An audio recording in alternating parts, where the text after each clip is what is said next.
खैर, जोहार। जोहार। झारखंड के स्थापना के 15 साल पूरे होने हैं और 15 साल 25 साल बोले। हम ये देखना चाहते थे कि आप लोग का ध्यान यहाँ है। 25 साल पूरे होने हैं और हम सभी झारखंडी रजत दिवस मना रहे हैं। और अगर आप झारखंड के हो तो जेपीएससी दोगे ही, एसएससी दोगे ही, और इसके लिए स्पेशल पेपर होता है। वो पेपर होता है झारखंड। एक पूरा पेपर ही होता है वो झारखंड का होता है। ठंडा पड़ गया है, आप लोग ऐसे मत कहिए, लेकिन चलिए निकाल, ठीक है। जाड़ पड़ गया था तब तनी मुफलर लगा। तो झारखंड के 25 साल हो गए हैं और स्थापना दिवस इस बार को मना रहे हैं रजत जयंती के रूप में, और बिरसा मुंडा जी का जयंती भी है। तो सबसे पहले बिरसा मुंडा जी को सशक्त नमन और तमाम झारखंड वासियों को जोहार। अगर आप जेपीएससी का एग्जाम देना चाहते हैं, जेएससीसी का एग्जाम देना चाहते हैं, पेन और कलम उठाइए और लिखना शुरू कीजिए, क्योंकि आज हम आपको कराएंगे झारखंड का सैर। क्योंकि महीना है नवंबर और दिसंबर का, तो पिकनिक जाने के लिए अगर आप सोच रहे हैं तो आपको प्लेस पता होना चाहिए कि झारखंड में कौन कौन सा चीज कहाँ है। तो शुरू करते हैं राजधानी से। तो झारखंड की राजधानी क्या है? रांची। तो रांची को पहले अर्ची नाम से जाना जाता था। रांची को किस नाम से जाना जाता था? अर्ची नाम से जाना जाता था। और मुंडा जनजाति का एक प्रमुख क्षेत्र रहा है। आपको पता है ना बिरसा मुंडा का जन्म कहाँ हुआ था? हाँ। रांची के ही हुलिहात हुआ था। तो रांची जिला जो है ये मुंडा जनजाति का प्रमुख क्षेत्र रहा है। और अंग्रेज काल में ब्रिटिश अधिकारियों का गर्मी से बचने का एक केंद्र था। झारखंड में गर्मी बहुत पड़ती है। हाँ सर। लेकिन रांची हमेशा ठंडा रहता है। वहाँ पे तो अंग्रेज लोग जो था ना, रांची को सेंटर बनाया था ताकि उनको गर्मी से वो बच सके और गर्मी उनको कम लगे। अब रांची की बात करें तो रांची में क्या खास है?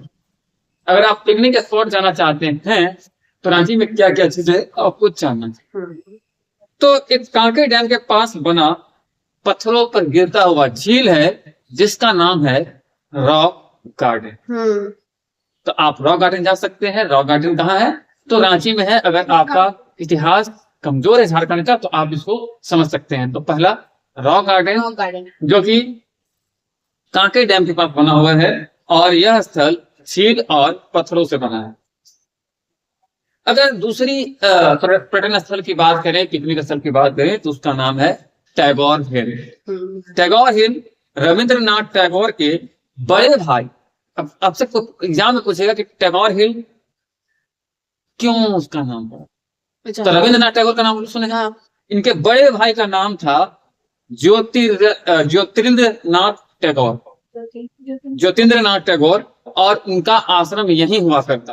तो उनके नाम पे ही पड़ गए। तो उनका चूंकि आश्रम यहीं था इसीलिए ये टैगोर हिल हो गया। तो रविंद्रनाथ टैगोर की बात नहीं है, ये उनके भाई की है। अगर आपका ऑप्शन आ जाए रविंद्रनाथ टैगोर, आप नहीं पढ़े हैं तो आप रविंद्रनाथ टैगोर मार दीजिएगा, लेकिन ये उनके भाई के नाम पे पड़ा हुआ है। उसके बाद है जगन्नाथ मंदिर। जगन्नाथ मंदिर। तो जगन्नाथ मंदिर का निर्माण किसने करवाया? आप लोग लिख नहीं रहे हैं, फिर मत बोलिएगा कि सर हमको व्हाट्सअप कर दीजिए। तो जगन्नाथ मंदिर का निर्माण किसने करवाया? तो जगन्नाथ मंदिर का निर्माण होता है 1691 में, और नागवंशी राजा ठाकुर आनंद सिंह ने इसका निर्माण करवाया। 1691 1901। और इस नागवंशी राजा किसने करवाया? ठाकुर आनंद सिंह। उसके बाद एक पहाड़ी मंदिर है रांची में जो सबको जानते हैं, गए भी होंगे। तो शिव जी को समर्पित है। और ये खास बात ये है कि स्वतंत्रता सेनानी का श्रद्धांजलि स्थल भी यही, स्वतंत्रता सेनानियों का श्रद्धांजलि स्थल भी पहाड़ी मंदिर ही है जहाँ शिव जी वहां पे स्थापित। तो ये रही आपके रांची की बात। दूसरा जिला देवघर। तो देवघर में खास क्या है तो आपको पता ही है, बाबा बैजनाथ धाम की नगरी है वो। तो इसका इतिहास क्या है? तो यह स्थल 12 ज्योतिर्लिंगों में से एक है। भारत में कितने ज्योतिर्लिंग है? 12। और उसमें एक जो है देवघर में है। कहा जाता है कि रावण भगवान शिव को लंका ले जाने के क्रम में यहाँ पे रुका था। वो शिव को श्रीलंका ले जा रहा था, लंका ले जा रहा था, उसी क्रम में वो यहाँ पे रुका था था। और वो मूर्ति वहीं से प्रतिष्ठा। तो भक्तों के लिए सर्वोच्च तीर्थ स्थल झारखंड में अगर कोई है तो है बाबा बैद्यनाथ मंदिर। और उसी के बगल वहीं पे देवघर में ही एक और मंदिर है जिसकी ऊंचाई लगभग 146 फुट है।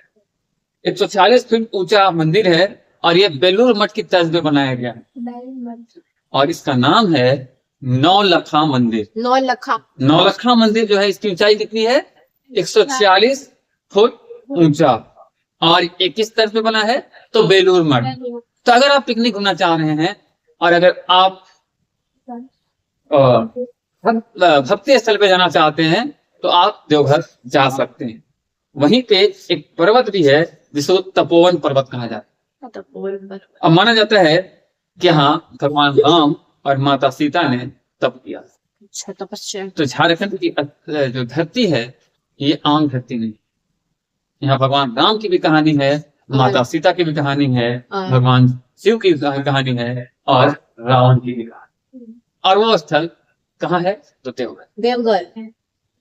देवघर के बाद चलते हैं हम लोग दुमका की ओर, जो झारखंड की उपराजधानी है। तो झारखंड की उपराजधानी दुमका का को बासुकी नाथ के नाम से जानते हैं। बासुकी। हाँ। और अगर शिव भक्त देवघर जाते हैं तो उससे पहले बासुकी नाथ जाते हैं। अगर शिव भक्त तुम देवघर जाते हैं तो उससे पहले कहाँ जाते हैं?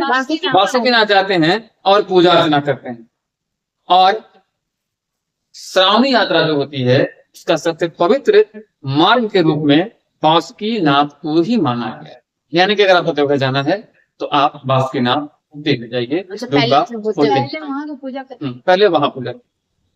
दुमका में एक जगह है शिकारी पाड़ा और शिकारी पाड़ा का इतिहास है कि ये आदिवासी संस्कृति का केंद्र, इसका केंद्र है, आदिवासी संस्कृति का केंद्र है। और चांद और सूर्य ग्रहण का अध्ययन करने के लिए इसरो ने यहीं पे वाल्मीकि ऑब्जर्वेटरी बनाई है। तो जो सूर्य ग्रहण लगता है और चांद ग्रहण लगता है इसके अध्ययन के लिए इसरो यहीं पे सेंटर बनाया है और उसने वाल्मीकि ऑब्जर्वेटरी का स्थापना किया है। तो आपसे अगर पूछ देगा जेपीएससी जैसे बड़े एग्जाम में कि वाल्मीकि ऑब्जर्वेटरी क्या है, आप बता सकते हैं कि सूर्य और चांद के अध्ययन करने का, उसके ग्रहण के अध्ययन करने का एक मशीन है और इसका स्थापना किया है इसरो ने, भारतीय अंतरिक्ष अनुसंधान केंद्र ने। तो झारखंड के बारे में आप समझ सकते हैं कि कितना गरिमामय और गौरवपूर्ण इतिहास। अगर बात हजारीबाग की करें, जिला हजारीबाग है, तो इसका इतिहास है, इसका नाम हजार बाग से बना है क्योंकि यहाँ पे हजारों बगीचे थे। हजारीबाग का नाम क्यों पड़ा है? हजार बाग, क्योंकि वहां पे हजारों बगीचे थे। और इसमें यहाँ पे बहुत सारे मुख्य स्थल भी हैं, जैसे कन्हारी हिल्स। तो यहाँ पे प्राचीन बौद्ध गुफाएं मिलेंगी। कन्हारी हिल्स में क्या मिलेंगी? बौद्ध गुफाएं मिलेंगी और मौर्य और गुप्त कालीन मूर्तियां भी मिलेंगी। मौर्य काल और गुप्त काल की मूर्तियां भी मिलेंगी। हजारीबाग का राष्ट्रीय उद्यान जहाँ बाघ, भालू और हिरणों के लिए प्रसिद्ध है। पलामू में राष्ट्रीय उद्यान है कहाँ? बेतला में। तो लाते यार ओले। तो खैर पहले पलामू था लाते। हजारीबाग में ही माँ छिन्नमस्तिका की मंदिर है जिसे रजरप्पा मंदिर कहा जाता है। और यहाँ पे शक्तिपीठ भैरव नदी और दामोदर नदी का संगम। भैरव नदी, दामोदर नदी और छिन्नमस्तिका देवी का शक्तिपीठ का संगम है, यानी कि तीनों एक ही जगह पे मिलते हैं। उसके बाद हम लोग आते हैं थोड़े से अपने मोहल्ले में, मतलब बेतला राष्ट्रीय उद्यान। और ये पलामू प्रमंडल में पड़ता है, जिला वर्तमान में लातेहार है। और इतिहास में भारत का पहला टाइगर रिजर्व प्रोजेक्ट के तहत, पहला टाइगर रिजर्व प्रोजेक्ट कब आया भारत में? करेक्ट, 1973। और उसके तहत यहाँ पे खोला गया, बेतला को राष्ट्रीय उद्यान का दर्जा दिया गया। और इसकी विशेषता ये है एक यहाँ पे पलामू फोर्ट भी है। दो पलामू फोर्ट है, 16वीं सदी में बना, 17वीं सदी में बना। और चेरो राजा मेदी रहने से बनाया था। अगर आप सारंडा का वन नहीं घूमे हैं तो फिर आपके लाइफ में एडवेंचर नहीं। कहाँ घुमाए? सारंडा वन, वेस्ट सिंहभूम, पश्चिम सिंहभूम में एक सारंडा है। वैसे तो नक्सलों का इतिहास रहा है, लेकिन वहां से ज्यादा एडवेंचर कहीं नहीं है। और सारंडा का अर्थ है 700 पहाड़। सारंडा का क्या शाब्दिक अर्थ है? 700 पहाड़। देखिए ये सब चीजें आपको कहीं नहीं मिलने वाली है, और मैं आपको दावे के साथ कहता हूं कि पूरे झारखंड में कोई यूट्यूब चैनल नहीं होगा या कोई ट्विटर नहीं होगा जो आपको ये बना होगा। रोहतांग है और हमें रहेंगे। संजू इसे देख रही है। खैर, तो सारंगा का अर्थ क्या होता है? 700 पहाड़ नहीं, 700 पहाड़। और सारंगा कहाँ है? वेस्ट पंजाब। पंजाब, बंगाल। झारखंड में। वहां बंगाल कैसे चल गए? अच्छा ऐसे ही कुछ बोले थे आप, पूर्व भी कुछ कर 700 पहाड़ों हाँ? हैं कहाँ है स्थल बताइए। झारखंड में। झारखंड झारखंड में कहाँ? मैंने अभी तुरंत बताया, इसलिए मैं पूछ रहा हूँ। पूर्वी सिंहभूम। सारंगा वन पश्चिमी सिंहभूम में है, पश्चिमी। वेस्ट सिंहभूम में है। और इसका इतिहास जो है वो है कि 700 पहाड़ों का जिसका नाम सारंडा पड़ा है। और एशिया का सबसे बड़ा साल का जंगल है। एशिया का सबसे बड़ा साल का जंगल कहाँ है? तो पश्चिमी सिंहभूम के सारंडा वन में। यानी कि पूरे एशिया में सबसे ज्यादा साल के वृक्ष सारंडा झारखंड में होते हैं। तो ये अगर बात एशिया की आ गई, अगर ये बात एशिया की आ गई, तो सिर्फ जेपीएससी और जेएसएससी नहीं, यूपीएससी और एसएससी एग्जाम के लिए भी आप तैयार रहिएगा। तो पूरे एशिया में सबसे ज्यादा कहाँ मिलता है? पश्चिमी सारंडा।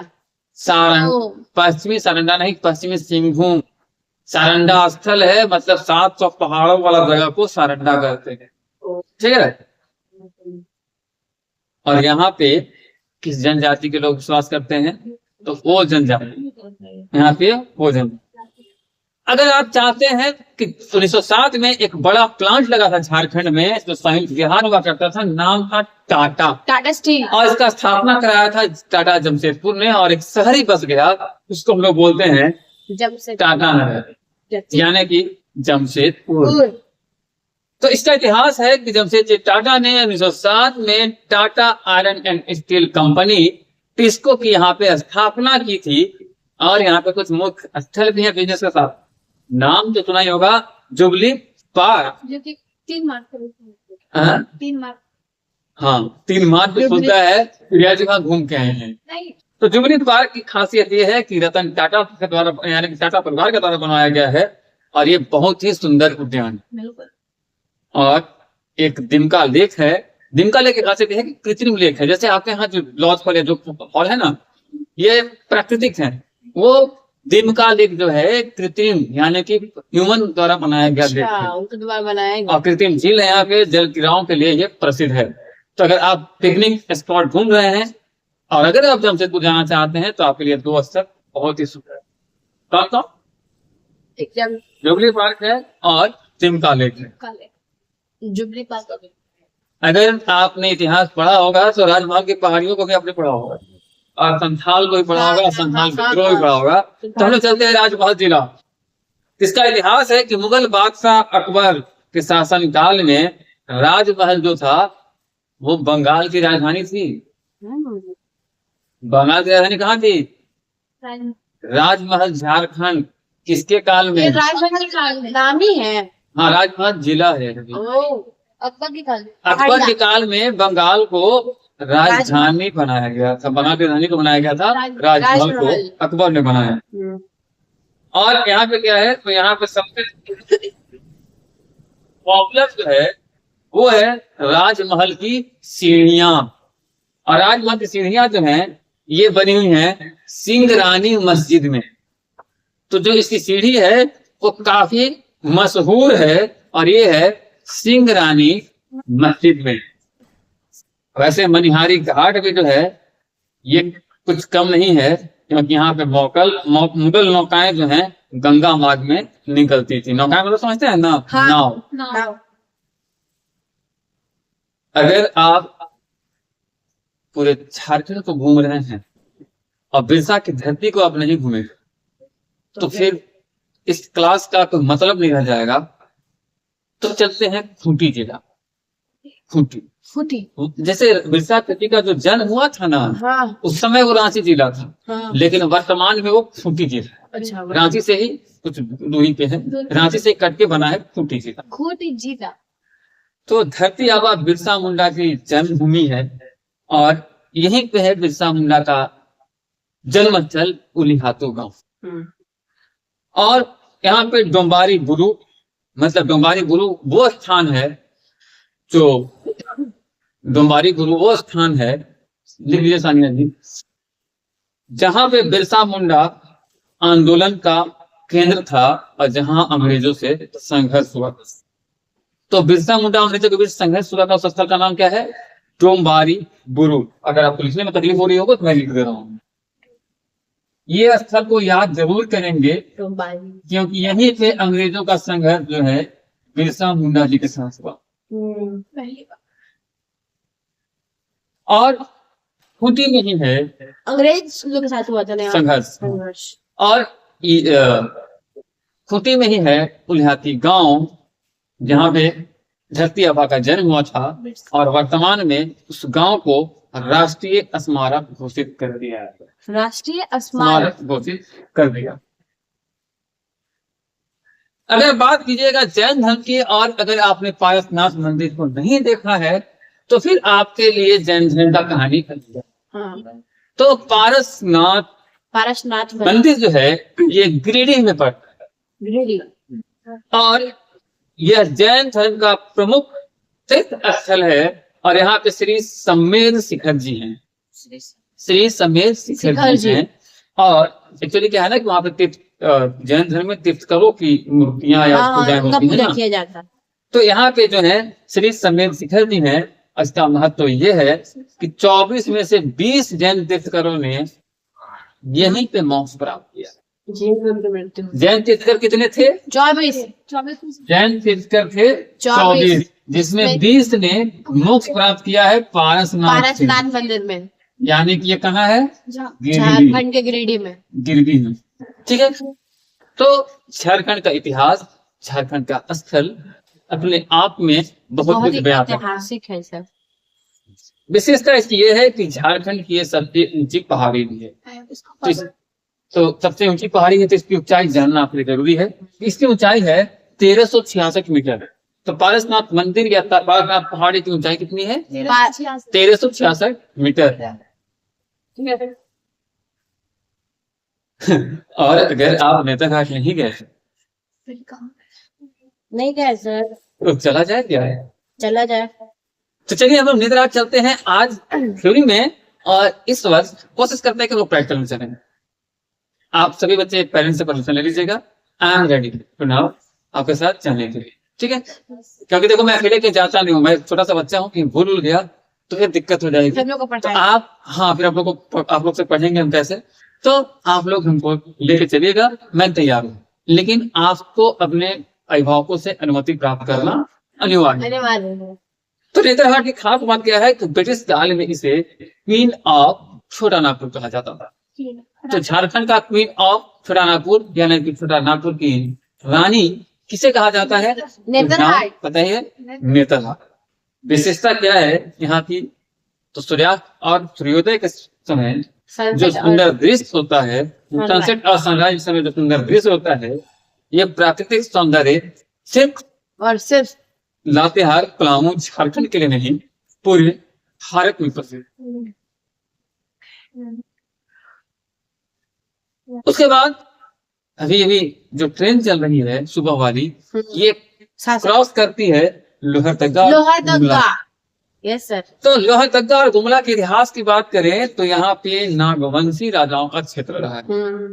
और मुख्य स्थल यहाँ पे है अनगढ़ा किला, जो सिसई दुर्ग के नाम से प्रसिद्ध है। ये प्राचीन नागवंशी किलाओं का शेष है यहाँ पे। और बिशुनपुर मंदिर जो है ये है बिशनपुर मंदिर की खास बात यह है कि टेराकोटा शैली में है।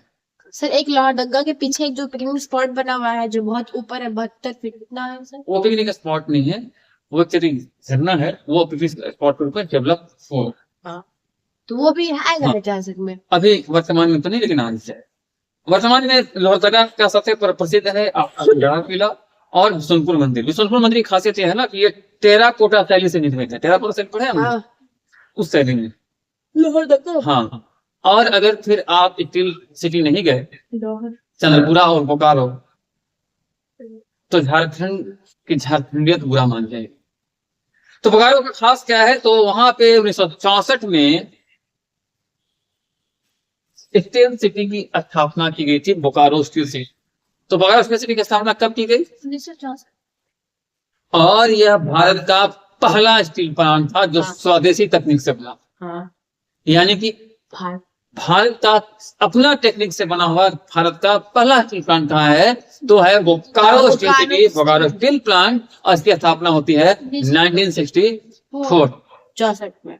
कब होती है? 1964 1964 में। और यहाँ पे सिटी पार्क है, यहाँ पे गरगा डैम है, और यहीं पे जगन्नाथ मंदिर बोकारो है। एक बोकारो में जगन्नाथ मंदिर है। यस, अगर पलामू बेतला आए, पलामू आए और गढ़वा और चतरा को भूल गए तो पड़ोसियों के साथ ना इंसाफी हो जाए। हाँ सर हाँ सर। तो चलिए चलते हैं गढ़वा और चतरा। और गढ़वा की खास बात है कि यहाँ भी नागवंशी राजा और 13 शासकों का राजा, और यहाँ पे मुख्य स्थल सुगा बांध का नारायण सुगा बांध है, नारायण किला है, और इटखोरी मंदिर है, जहाँ बौद्ध, जैन और हिंदू तीनों धर्मों का संगम। सुगाबान गढ़वा में आता है। चलिए कुछ अगर चतरा में ऐसा कुछ बिहार से आ रहे हैं, अगर आप अगले राउंड में चलते हैं तो सेकेंड राउंड में हम लोग पढ़ेंगे कुछ और ऐतिहासिक स्थलों को, जैसे इटखोरी। तो इटखोरी का नाम कैसे पड़ा? तो भगवान बुद्ध की मौसी ने बौद्ध धर्म अपनाने का विचार किया, तो परिवार ने कहा कि यहां से हो गई इटखोरी। इटखोरी से पड़ा है इटखोरी। इटखोरी से पड़ा इटखोरी। हाँ, तो इटखोरी चतरा में है। हाँ। और भगवान बुद्ध की मौसी गौतम मिश्र ने बौद्ध धर्म अपनाने का विचार, इसमें बताया कि भगवान बुद्ध की मौसी जब वो अपने बौद्ध धर्म को अपनाने का प्रयास करती है तो उनके लिए एक शब्द प्रयोग किया गया, और उसमें कहा गया यहाँ से हो गई, अर्थात इट खोई। तो इट खोई एक भाषा है, भाषा में कहा गया इट खोई, मतलब इसका हिंदी अर्थ होता है यहाँ से हो गए, तो उसी के नाम पे पड़ा गया इसका नाम इटखोरी। इटखोरी। इटखोरी कहाँ है? चतरा। चतरा में। तो मैंने भी आपको बताया कि यहाँ पे चतरा में भद्रकाली मंदिर है, बोधिसत्व की प्रतिमाएं हैं, और यहाँ पे जैन तीर्थ प्रतिमाएं भी पाई जाती हैं, और यहाँ प्रतिवर्ष भद्रकाली मेला भी लगता है। भद्रकाली मेला। अच्छा, रजरप्पा की खास बात क्या थी पता है? वहाँ पे तंत्र साधना भी होता है। हाँ ये बात कर। ठीक है, और वहाँ पे बलि का वो बलि भी चढ़ता है। कोडरमा हम लोग मिस कर गए थे, लोग कोडरमा में रामगढ़ में सर आते हैं। रजरप्पा तो हजारीबाग में ही आता है, रामगढ़ भी बना है। ठीक है। कोडरमा ब्रिटिश काल में Koderma mica capital of India था। माइका कैपिटल ऑफ इंडिया के रूप में प्रसिद्ध हुआ। यहाँ पे तेलिया डैम है, दामोदर घाटी परियोजना है, और जंगल, झील, पहाड़ी क्षेत्र। ठीक है, धनबाद। तो इतिहास में यह क्षेत्र जो है ब्रिटिश काल में औद्योगिक केंद्र बना, जब यहाँ पे कोयला की खोज। अंग्रेजों के काल से ही ये क्या बन गया? औद्योगिक केंद्र बना। और यहाँ पे झरिया कोल भी भारत का सबसे पुराना कोल उद्यान है, उद्योग है, कोल खदान। सबसे पुराना कोयला खदान कहाँ है? झारखंड में धनबाद। धनबाद में कहाँ? झरिया। हाँ झरिया कोल। यहाँ पे IIT ISM धनबाद है, और भारत का सबसे प्रसिद्ध खनन संस्थान IIT। और यहीं पे है मैथन डैम, मैथन डैम। और दामोदर घाटी पर बना हुआ बिजली उत्पादन का मुख्य केंद्र ही है। यहीं से पूरे झारखंड को बिजली सप्लाई होती है। TBC अब सुन थे ना। हाँ हाँ। उसके बाद चलते हैं सिमडेगा। तो यहाँ जो है मुंडा और खड़िया जनजातियों का प्राचीन निवास स्थल है। और इसका महत्व है केलापा नदी घाट, केरा झरना, रामरेखा धाम। और रामरेखा धाम का जो इतिहास है वो ये बताता है कि यहाँ पे भगवान राम आए, इसीलिए इसे कहा जाता है राम रेखा धाम। यानी कि सिमडेगा में भी भगवान राम का पैर पड़ा। दुमका के इतिहास मैंने आपको बताया ही है कि संथाल विद्रोह का गवाह रहा। तो वहां पे मराठी नदी पर एक डैम बना है। अब क्वेश्चन ये है, ये डैम का नाम है मंसाजोर डैम। तो मंसाजोर डैम किसके सहायता से बना? आपसे एग्जाम में इस टाइप का क्वेश्चन पूछे। तो मंसाजोर डैम जो है ये बना था कनाडा के सहायता। Canada Canada. अच्छा कनाडा। कनाडा के सहयोग से ये बना था। और एक है वहां पे था मलुटी टेम्पल। और इसकी खास बात पता है क्या है? एक साथ 108 मंदिर है। 108 मंदिरों का समूह है जिसको बोलते हैं मलुटी टेम्पल। और ये दुमका में है। और ये बना है टेरिकोटा शैली। 108 मंदिरों का समूह कहाँ है? दुमका में। पतरातू, जिसका रेल्स आजकल खूब बन रहे हैं, पतरातू वैली। अच्छा हाँ, पतरातू वैली, रांची। तो यह स्थल छोटा नागपुर के नागवंशी राजाओं का अत्यंत अंतर्गत आता था। और पतरातू घाटी झारखंड का सबसे सुंदर घाटियों में एक है। और यहाँ पे पतरातू डैम जो है पिकनिक के लिए तो पॉपुलर हो ही रहा है। बोकारो की बात मैंने आपको बताया, तो बोकारो में जगन्नाथ मंदिर, गंगा डैम, सिटी पार्क, सब तो मैंने आपको बता ही दिया। चाईबासा चाईबासा की खास बात क्या है? मैं खुद वहां गया हूँ। वहां की सत्तू की लस्सी में लस्सियां जो होती हैं वो मीठी बनाई जाती हैं। और साथ में किशमिश, काजू, पास्ता, बादाम डाल के पिलाया जाता है। जो पलामू की संस्कृति से बिल्कुल भिन्न अलग है। बेसिकली हम लोग जब सत्तू घर में बनाते हैं तो उसमें नींबू, मिर्च, जीरा पाउडर या अन्य मसाला, नमक डालते हैं। वहां पे मीठी सत्तू बनती है। तो दूध चढ़ाता हो तो नहीं, दूध नहीं, पानी से चीनी डाल देते हैं। बाकी ड्राई फ्रूट। हाँ, ड्राई फ्रूट डाल देते हैं। हालांकि मुझे पसंद नहीं आया था क्योंकि हमारी संस्कृति से मेल नहीं खाता है। हम लोग का टेस्ट में नहीं अच्छा लगा। लेकिन एक खास बात वहां की थी। तो चाईबासा में क्या है कि ये हो जनजाति का प्रमुख केंद्र, हो जनजाति का प्रमुख केंद्र है। और ब्रिटिश शासन के खिलाफ संघर्ष का ये लंबे समय से इतिहास रहा है। सबसे ज्यादा संघर्ष यही हुआ है। और सरायकेला खरसावां का जो इलाका है छऊ नृत्य के लिए प्रसिद्ध। ठीक है, छऊ नृत्य सरायकेला खरसावां तो छऊ नृत्य के लिए विश्व प्रसिद्ध, वैश्विक स्तर पर इसकी प्रसिद्धि। और लातेहार में तो आपको पता ही है कि नेतरहाट का पठार लातेहार नहीं पड़ेगा, बिरला के वहीं पड़ेगा लातेहार में। हाँ, गोमुख और दामोदर घाटी।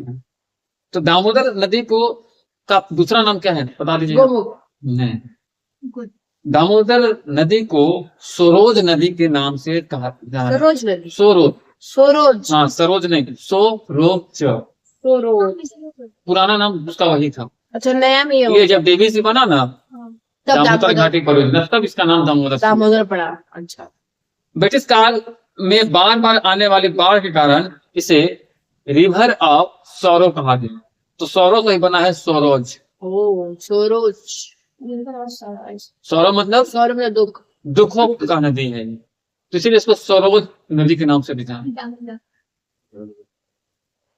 और आज भी ये नदी जो है झारखंड की जो ऊर्जा परियोजना है इसकी रीढ़ है। हाँ। अच्छा, एक क्वेश्चन अभी आया मेरे दिमाग में। संजू जी प्लेस पूछी थी सरायकेला खरसावां और उसकी खासियत है छऊ नृत्य जो विश्व प्रसिद्ध है। तो इसके यूनेस्को ने शामिल किया है क्या अपने धरोहर में? किया है। करेक्ट। और सरायकेला पैलेस भी है जो ऐतिहासिक स्थापत्य कला का उदाहरण है। किला हम्म? कब चाहिए बता दीजिए। हाँ, कब किया है ये कमेंट करके आप बताएं। यूनेस्को ने कब किया? ये यूनेस्को ने 6 नृत्य को कब राष्ट्रीय धरोहर घोषित किया, राष्ट्रीय धरोहर घोषित किया, इसे आप कमेंट करके बताइए। और गोटा हम लोग इस तरह थे जो देवघर के बगल में है, तो गोटा में क्या है कि ये संथाल विद्रोह से जुड़ा हुआ एरिया है, ठीक है। गोटा। हाँ, और यहाँ पे राजा पत्थर सुंदर डैम और कोयला आधारित अडानी पावर प्लांट मुख्य रूप से है, और पावर प्लांट भी है, सुंदर डैम भी है और राजा पत्थर भी है। साहिबगंज की बात करें तो 17वीं शताब्दी में राजमहल की राजधानी थी हाँ, साहेबगंज। साहिबगंज होता है, वो बोलते साहेबगंज है, साहिबगंज। साहेबगंज। राजमहल इसकी राजधानी थी।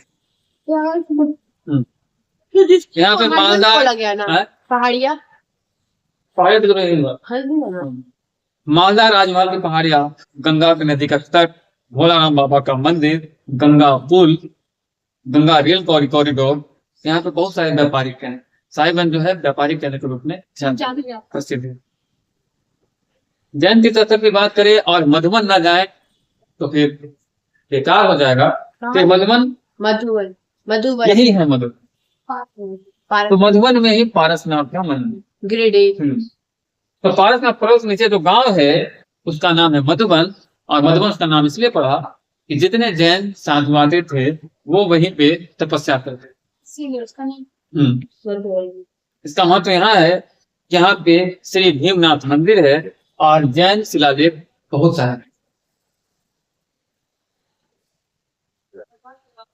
अगर इतिहास की बात करें तो बिरसा मुंडा आंदोलन, संथाल विद्रोह, सिंध, ये सब जो है यहाँ की बहुत सारी विशेषताएं हैं, ठीक है। उसके बाद चलते हैं बांसगढ़ी किला। ये झारखंड में ही है? पलामू में है। पलामू में है? पलामू में है बांसगढ़ी किला, और पलामू किला के नजदीक ही है इसे भी केरू राजा मेदिनी राय ने बनाया, और ये स्थान मुगल सेनाओं के खिलाफ स्थानीय राजाओं ने जो प्रतिरोध किया था इसका गवाह है। मैंने आपको एक वीडियो में बताया था कि यहाँ पे औरंगजेब ने भी हमला किया, तो उसके खिलाफ जो यहाँ पे संघर्ष हुआ इसका गवाह है। अगर बात की जाए नागवंशी राजमहल, तो नागवंशी राजमहल कहाँ है? गुमला जिला गुमला। और राजा दुर्जन साल सहदेव ने इसे बनाया, राजा दुर्जन साल देव ने। और यहाँ पे रानी तालाब, राजमहल, मंदिरों का अवशेष मौजूद है, और ये प्राचीन शासक वंशों में से एक है। उसके बाद चलते हैं मुरुगढ़ी, लोहरदगा में पड़ता है मुरुगढ़ी, और नागवंशी किला यहाँ भी है। यहाँ सबसे पुराने पत्थर, शिलालेख और मूर्तियां मिलती हैं मुरुगढ़ी। हाँ, रानी तालाब की बात करें तो नागवंश की रानियों द्वारा निर्मित तालाब जो है राज परिवार के लिए ये धार्मिक महत्व था, और यह रातू महल के पास स्थित है। समझ रहे हैं ना? रांची, रातू रोड पे रातू। हाँ, आज भी यहाँ पे छठ पर्व या अन्य पर्व बड़ी तरह से मनाए हैं। अभी भी रातू का किला है, रास्ते में आप रांची जाते होंगे बस से तो आपको दिखता हो लाल लाल कलर का। यस। उसके उसके बाद खूंटी में ही एक स्थल है, इसका नाम है तोरपा। तो यहाँ बिरसा मुंडा के सहयोगी गया मुंडा का जन्म हुआ। बिरसा मुंडा के सहयोगी गया मुंडा का जन्म हुआ, जहाँ सानिया जी आपका घर है, गया गया मुंडा। ओ। तो ये इलाका मुंडा समाज की परंपराओं और धार्मिक चेतनाओं के लिए प्रसिद्ध है। टांगीनाथ धाम की बात आपको नाम सुने ही होंगे। कहाँ है टांगीनाथ? अभी तो प्रिया गई थी। तो यह स्थल महाभारत का उत्सव माना जाता है, और यहाँ भगवान शिव का अत्यंत प्राचीन मंदिर है। महोदार में नहीं, गुमला में है। गुमला में है। यहाँ की खास बात यह है कि महाभारत का माना जाता है और शिव का बहुत प्राचीन मंदिर है। और टांगीनाथ इसलिए पॉपुलर है कि जो टांगी यहाँ पे बना हुआ है लोहे का, स्टील का, वो कभी जंग नहीं, इतना वर्ष पुराने होने के बाद भी वहां पे वो जंग नहीं लगता है, और शिवलिंग एक चट्टान से निर्मित।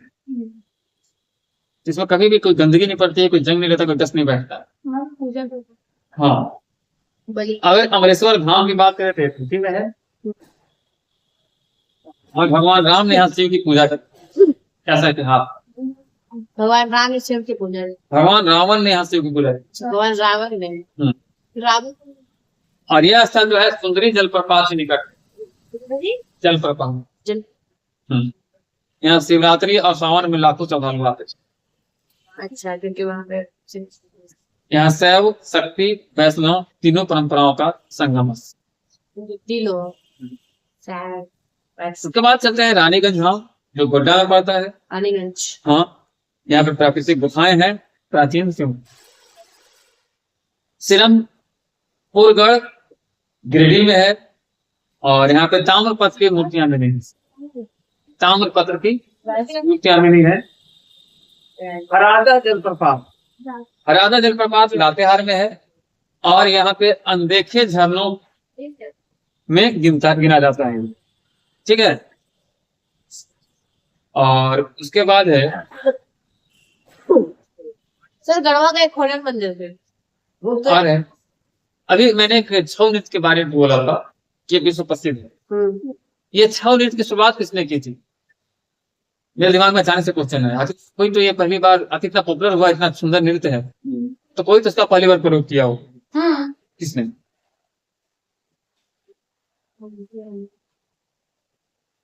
तो ये महिषासुर का नाम सुना है आपने? हाँ ऐसा सोचते हैं ऐसा है। तो महिषासुर मर्दानी और रावण वध के समय इस नृत्य को किया गया। महिषासुर और रावण वध, रावण वध। रावण की इसका जब वध हुआ, हाँ तो ये तब। नृत्य किया गया। ओ जब अच्छा अच्छा अच्छा जब उनका वध किया गया तब ये किया गया। हजारीबाग में तो अपना ये क्या बोलते हैं, किनारी हिल्स पार्क है, जो रपाखोल और जिरेट फॉल्स इसमें है। बड़का गांव में भी आपको कोल विद्रोह का एग्जाम्पल मिलता है। कोल विद्रोह कहाँ हुआ था? बड़का गांव में हुआ था। और उर्फू फॉल यहीं पे है। कौन सा फल? उर्फू फॉल, उड़फू। हाँ, उर्फू फॉल और किनारी घाट। कामता दुर्ग, कहुआ पर्वत, सुगा जलप्रपात, ये सब आपको गढ़वा डिस्ट्रिक्ट में पड़ता है। कौवा पर्वत। कहुआ पहाड़ जो है वो गढ़वा में है। कामता दुर्ग और गढ़वा में है। देवी मंदिर गढ़वा में है। सुगा जलप्रपात गढ़वा में है। सासाराम में सॉरी देवघर में तो खैर मैंने बता ही दिया है। सुंदरी फॉल कुटी मैंने बता ही दिया है। हाँ सुंदरी फल है। Barhi, the grand trunk road, GT road जो है बरही, इसका खासियत है यहाँ पे कन्हरी झील और वन से प्रमुख है। और मुझे लगता है कि मैंने झारखंड के महत्वपूर्ण स्थलों को आपको बता दिया है। कुछ सवाल बचे हैं क्या? हाँ, उदयनाथ धाम बच रहा था। उदयनाथ धाम जो है ये खरसावां झील के पास राजमहल में है, और ये काफी हिस्टोरिकल है। राजमहल राजमहल खरसावां झील के पास। सावा झील राजमहल। और रांची गुंटूर रोड में एक मंदिर है, सूर्य मंदिर, जो भी सो रहा था। 1990 के दशक में से बनाया गया है। इसका वास्तु और स्थान जो है वैदिक उपासना के लिए प्रेरक स्थल हो गया। बनाया तो ये मंदिर नहीं बनी है, लेकिन काफी पॉपुलर है। मंदिर रथ के आकार से बना है, जिसमें 7 घोड़े जो है रथ को सूर्यदेव को खींच रहे हैं। खींच रहे हैं किसके नाम से? सूर्यदेव। सूर्यदेव को। 7 घोड़े के रथ हैं जो सूर्यदेव को खींच रहे खींच हैं। रहे हैं। ये 1990 में बना हुआ है। मतलब आधुनिक मंदिर है ये, लेकिन काफी प्रसिद्ध है। उसके बाद है एक हापा पुनी मंदिर गुमला। ये मंदिर कहाँ पे था? रांची में। हाँ, रांची गुंटूर रोड में पड़ता है सूर्य मंदिर। और हापा पुनी मंदिर गुमला में है। ये पार्वती और मुंडेश्वरी देवी को समर्पित है। और गुमला गुमला। और 9वीं-10वीं शताब्दी के में नागवंशीय कालीन जो शिलालेख और मूर्तियां हैं वो यहाँ से मिली। नागफेनी पर्वत की बात की जाए तो यहाँ पे नाग देवता का पूजा था, नाम तो क्लियर है। और यह पत्थलगढ़ी परंपरा से जुड़ा हुआ है, ये भी खूंटी में। झरिया अंडरग्राउंड कोल फायर आज भी वहां पे जो है दहक रहा है। मैंने आपको बताया कि आधुनिक औद्योगिक केंद्र अमेरिका ने उसको घोषित किया। बसिया का रत्नेश्वर महादेव तो नागवंशी और चेरो राजाओं के समय में सबसे बनाया प्राचीन मंदिर है। माना जाता है कि भगवान शिव का ये स्वयंभू मंदिर है, वो अपने आप प्रकट हुए थे। और ये बसिया का रत्नेश्वर महादेव का मंदिर है, और ये कुमला में उग्रतारा मंदिर पाकुड़, यहाँ पे तारा माता की पूजा का प्रसिद्ध है। और झारखंड बंगाल का सीमावर्ती क्षेत्र में का जो शक्तिपीठ है वो काफी पॉपुलर है। बंशीधर मंदिर गढ़वा का है। नगर बता रहे। तो गढ़वा जिले में ही पड़ता है ये। और ये मंदिर 18वीं शताब्दी में उग्रसेन सिंह द्वारा बनाया गया। 18वीं शताब्दी। हाँ, उग्रसेन सिंह द्वारा बनाया गया था। और यहाँ भगवान कृष्ण और राधा की विशाल मूर्तियां गणेश शुद्ध काले पत्थर से बनी हुई, सोना का है। शुद्ध काले पत्थर से बनी। सोना का है सर। सोने के भी मूर्तियां हैं, लेकिन जो उस समय बनाया गया था वो उस समय बनाए गए। काले पत्थर से, वो शुद्ध काला पत्थर से, कुछ मिक्सअप नहीं, वो सोने से माना हो। ओ राधा कृष्ण। महादेव साहब सिमडेगा रांची की सीमा पे बॉर्डर पे है। और ये शिव धाम जो है छोटा नागपुर का केंद्र में है। और यहाँ पे सावन मास में बहुत ही जबरदस्त मेला हो। हाँ, कुलेरिया सिमडेगा में पड़ता है। और ये इतिहास जो है बिरसा मुंडा का नाम से जुड़ा हुआ है। और यहीं पे बैठ के अपने अनुयायियों के साथ बिरसा मुंडा अंग्रेजों के खिलाफ रणनीति बनाते थे। लुप्त फॉल झारखंड का सबसे ऊंचा जलप्रपात है, लगभग 1 लाख मीटर इसकी ऊंचाई है। और बेहतर राष्ट्रीय उद्यान के पास स्थित है। इसे झरनों का राजा कहा जाता है। कितना मीटर आप बोले? 143 मीटर। ओ 143 मीटर। अच्छा 43 मीटर। उसके बाद पंचघाट फॉल है खूंटी में। 140 मीटर। लॉज फॉल लातेहार, मैंने वीडियो डाला है शॉर्ट्स में कभी तो। लातेहार। हाँ, प्रिया कमेंट भी की है। तो इसे झरनों का राजा कहा जाता है लॉज फॉल को। उसके बाद है पंचघाट फॉल, ये खूंटी में पड़ता है। और स्वर्ण नदी रेखा पर 5 धाराओं से विभाजित होकर गिरती है। गेतासू डैम है। गेतासू डैम जो है रांची के पास स्थित सबसे बड़ा कृत्रिम जलाशय है। कृत्रिम मतलब प्राकृतिक नहीं है। हाँ, यहाँ पे नौकायन, जलक्रीड़ा और बिजली उत्पादन के लिए प्रसिद्ध है। चंदन क्यारी बोकारो, यहाँ पे पांडवों का वनवास हुआ था। और यहाँ पे चंडी मंदिर और हरिहर धाम मंदिर भी है। तो पांडव जब वनवास में थे तो वो चंदन क्यारी बोकारो है। हरिहर धाम, इसका इतिहास है कि भगवान विष्णु और शिव दोनों की संयुक्त पूजा का दुर्लभ स्थल है। पूरे भारत में ऐसा बहुत कम ही स्थान पे है जहाँ शिव और विष्णु की एक साथ पूजा है। तो दुर्लभ स्थल है। और यहाँ का जो मूर्ति है वो विश्व का सबसे बड़ा शिवलिंग में से एक है। यहाँ का जो शिवलिंग है गिरिडीह में पड़ता है, बगोदर में। विश्व का सबसे बड़ा? हाँ, विश्व का सबसे बड़ा शिवलिंग बगोदर गिरिडीह में है, हरिहर धाम। इसकी ऊंचाई 52 फीट है। 52 फीट। आप 5-6 फीट के होते हैं, आपसे 10 गुना ज्यादा। उसके बाद बोधनाथ देव मंदिर देवघर बैनाथ धाम के स्थित बगल में ही है। तो खैर बहुत बड़ी बात है, दिखाए हुए देखते ही होंगे। असुरगढ़ ये नेताहाट में पड़ता है। तो यहाँ पे असुर जनजाति के प्राचीन किले और शिलालेख पाए जाते हैं। माना जाता है कि यहाँ पे असुर सभ्यताओं का केंद्र रहा हो। राजदाही गढ़वा। हाँ, तो यहाँ पे बौद्ध स्तूपों और ताम्र शिलाओं के अवशेष मिले। बौद्ध स्तूप नहीं, और ताम्र शिलाओं के अवशेष मिले हैं। अवशेष। तो आप कह सकते हैं कि गढ़वा का राजधानी जो है वो बौद्ध केंद्र के रूप में रहा होगा। पलामू फोर्ट के बारे में हम लोग पढ़ ही चुके हैं। पलामू किला। हाँ, और अगर आपको ये वीडियो अच्छा लगा होगा तो हम लोग पुनः इसके पार्ट 2 के रूप को लेकर आएंगे और इसके बारे में डिफाइन करके एक पॉइंट को चलेंगे, कौन सा चीज कहाँ है। आपको जिस चीज का विचार चाहिए होगा कमेंट कीजिएगा। मिलते हैं, बाय।